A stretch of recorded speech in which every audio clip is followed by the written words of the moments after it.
मेरी तरह जवान बन जाए। किसी ने कहा है कि कॉलेज की डिग्रियां तो खर्चे की रसीदें हैं, इंसान वो जो अपने हुनर से जाना जाए।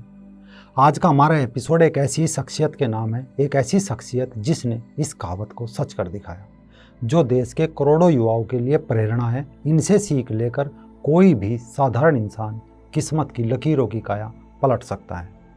नमस्कार दोस्तों, रंग दे बसंती में आपका एक बार फिर से स्वागत है। मैं हूँ राजीव चौधरी। हर कोई जानता है कि एमडीएच एक मसाला कंपनी है जिसके मालिक महाशय धर्मपाल गुलेटी जी का कल 3 दिसंबर की सुबह निधन हो गया। वो टीवी विज्ञापन की दुनिया के आने वाले सबसे अधिक उम्र के स्टार थे, लेकिन कितने लोग ऐसे हैं जो ये जानते हैं कि वो समाज सेवा, गरीबों की मदद करने वाले एक मसीहा भी थे। एक ऐसा मसीहा जिसे देवता भी कहा जाए तो कोई अतिशयोक्ति नहीं होगी, क्योंकि 2 हाथों से कमाते थे और 1000 हाथों से उसे दान करते थे।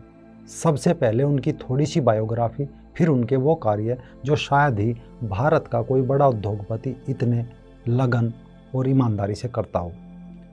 आज हम महज एक छोटी सी दुकान से एमडीएच जैसी प्रसिद्ध और बड़ी कंपनी खड़ी करने वाले महाशय धर्मपाल गुलेटी जी के जीवन के सफ़र के बारे में बात कर रहे हैं। दुनिया में बहुत कम कंपनी ऐसी है जो लगातार 100 सालों तक अपनी गुणवत्ता, अपना विश्वास ग्राहक पर बनाए रखने में खरी उतरी हो, लेकिन मसालों में एक ऐसी कंपनी है जो वर्षों से हमारी रसोई घरों में इस्तेमाल की जाती है। वो कंपनी एमडीएच मसाले। इसका कारण सिर्फ इतना है कि एक समय महाशय जी बाजार से मसाला खरीदते और उन्हें चक्की पर पिसवाते थे। एक दिन महाशय जी जब चक्की पर पहुंचे तो चक्की वाला मसालों में मिलावट कर रहा था। बस फिर क्या था, महाशय जी ने यहीं से अपनी खुद की फैक्ट्री लगाने की ठान ली ताकि लोगों को बिना मिलावट का मसाला मिल सके। 27 मार्च 1923 को सियालकोट, जो कि अब पाकिस्तान में है, जन्म लेने वाले महाशय धर्मपाल गुलेटी जी के पिता का नाम महाशय चुन्नीलाल और माता का नाम चनन देवी था।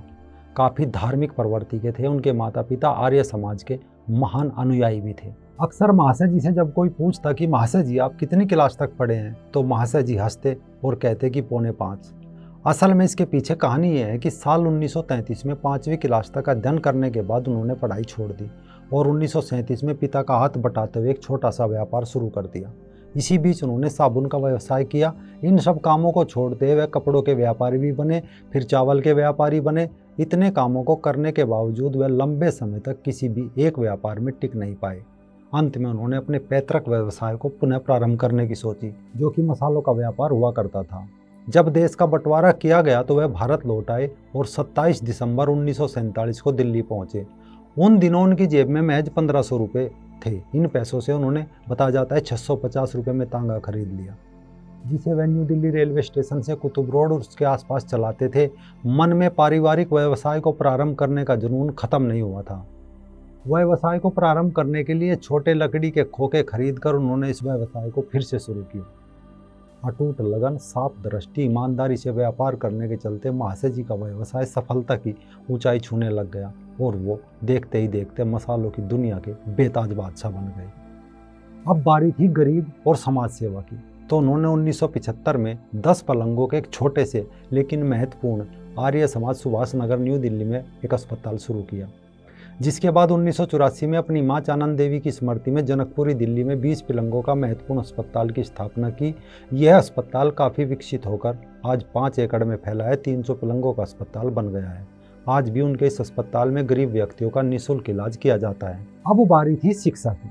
महाशय जी की इच्छा थी कि कोई भी बच्चा गरीबी के अभाव में अशिक्षित ना रहे। इसके लिए उन्होंने जो किया वह अनुकरणीय है। महाशय चुन्नीलाल सरस्वती शिशु मंदिर, एमडीएच इंटरनेशनल स्कूल, महाशय धर्मपाल विद्या मंदिर, माता लीलावती कन्या विद्यालय, कई प्रमुख स्कूल उन्होंने खोले। आदिवासी क्षेत्रों से लेकर पूर्वोत्तर भारत तक वैदिक संस्कृति को संजोते हुए असम, नागालैंड, त्रिपुरा, मध्य प्रदेश, झारखंड समेत अनेकों राज्यों में गरीब वनवासी आदिवासी बच्चों के लिए उच्च स्तरीय स्कूल खोले।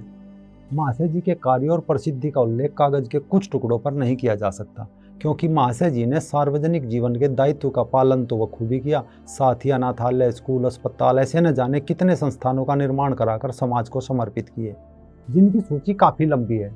आज भी दिल्ली में पूर्वोत्तर भारत, जिनमें असम, नागालैंड, मणिपुर, मेघालय के सैकड़ों अनाथ और गरीब बच्चे निःशुल्क पढ़ रहे हैं। उनका खाना, खर्चा, शिक्षा सब महाशय जी द्वारा पोषित है।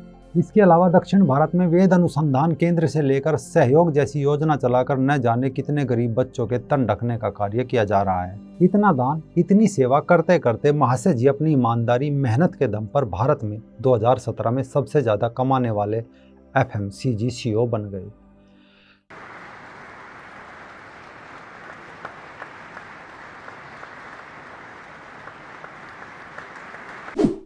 महाशय जी की पूरी बायोग्राफी अगर पढ़ोगे आप तो पढ़ने के बाद एक चीज सामने आएगी कि महत्वपूर्ण ये नहीं है कि आप कितने पढ़े लिखे हैं और कितने बड़े ओहदे पर हैं। महत्वपूर्ण ये है कि आप में खुद के भीतर बैठे हुनर को पहचान करके उसे कठोर परिश्रम के सांचे में ढालने का कितना साहस है या नहीं।